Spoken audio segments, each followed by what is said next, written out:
अस्सलाम वालेकुम my dear students, कैसे हो तुम लोग? खैरियत से हो? मैं उम्मीद करता हूँ तुम सब लोग खुश होगे और मुझे भी अपनी दुआओं में तुम लोग याद रखना। जो आज का टॉपिक में मैं बात डिस्कस करने जा रहा हूँ वो है फ्लुएंसी। इंग्लिश लैंग्वेज में स्पीकिंग के वक्त फ्लुएंसी को कैसे डेवलप करते हैं। ये क्वेश्चन बहुत इंपॉर्टेंट है और लोग इसको इग्नोर करते हैं और लोगों को इसका सलूशन बिल्कुल भी नहीं पता कि हम लैंग्वेज में फ्लुएंसी को डेवलप कैसे करें। अब फ्लुएंसी क्या है? Fluency mean how to be fluent in speaking English. जब आप कोई भी लैंग्वेज बोलते हैं या इंग्लिश बोलते हैं या कोई भी अदर लैंग्वेज बोलते हैं तो आप उसमें बिना रुके बिना रुकावट के एक नॉर्मल इम्प्रेसिव कन्वर्सेशन कैसे कर सकते हैं। And fluency means flow of the water, as water flows into the streams very smoothly, वैसे ही आप वेरी स्मूथली अपने मुंह से वर्ड्स को डिलीवर करते हैं। स्मूथली वर्ड्स का आपके मुंह से डिलीवर होना और दूसरे लोगों तक सुना जाना और उनका रिस्पॉन्स आना, ये है फ्लुएंसी इन द लैंग्वेज। अब फ्लुएंसी किसी भी लैंग्वेज में हो सकती है। चूँकि हमारा मॉड्यूल ऑफ लर्निंग इंग्लिश है तो हम इंग्लिश की बात करते हैं।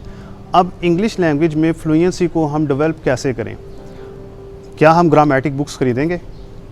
क्या हम टेक्स्ट बुक्स खरीदेंगे? क्या हम इंग्लिश आर्टिकल्स खरीदेंगे? उनको पढ़ने के लिए अपना टाइम इन्वेस्ट करेंगे? क्या हम बोरिंग ग्रामर बुक स्टडी करेंगे? क्या हम बोरिंग ग्रामेटिक रूल्स को पढ़ेंगे? That's all rubbish. We don't need to do this if we want to be fluent in English. अगर हम इंग्लिश लैंग्वेज में फ्लुएंसी को डेवलप करना चाहते हैं और स्मूथली वर्ड्स को डिलीवर करना चाहते हैं तो हमें सिर्फ एक काम करना है। वो काम क्या है? Listen and speak.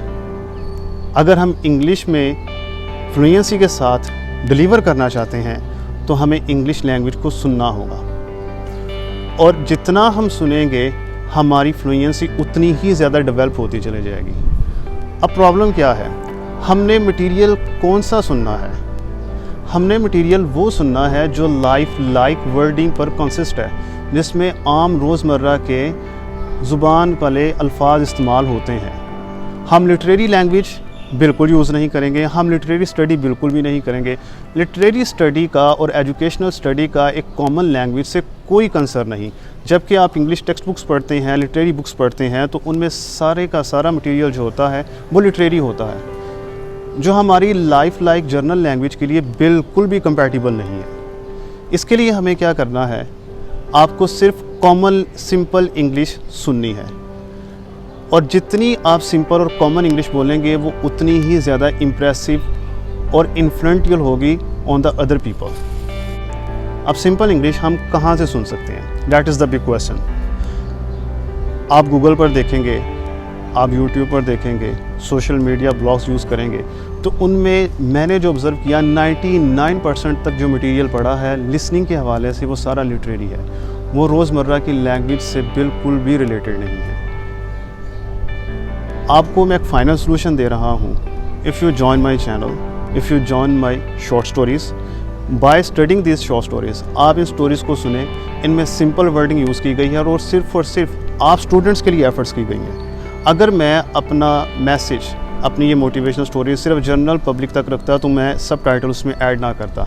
मैंने अपनी इन स्टोरीज़ में सब टाइटल्स ऐड किए हैं, वो आप लोगों की आसानी के लिए। आप इसको सुने, इसको अंडरस्टैंड करें। एक वीक के बाद आप मुझे खुद बताएंगे you have got very positive results about that. अब आपको सुनना कैसे है? आपको सिर्फ 15 से 20 मिनट डेली इसको देने हैं और आप जितनी सिंपल इंग्लिश सुनेंगे आप उतने ही ज़्यादा फ्लुएंट होंगे। और मैंने अपनी इन स्टोरीज़ में आम फहम और सिंपल लैंग्वेज यूज़ की है, सिंपल इंग्लिश यूज़ की है और पॉजेस ले लेकर, ताकि आप लोगों को समझ आए। आपने ऐसा करना है सिर्फ और सिर्फ एक वीक तक आप अपना मुझे फीडबैक देंगे। According to your feedback I shall provide you more guidelines. Thank you for watching.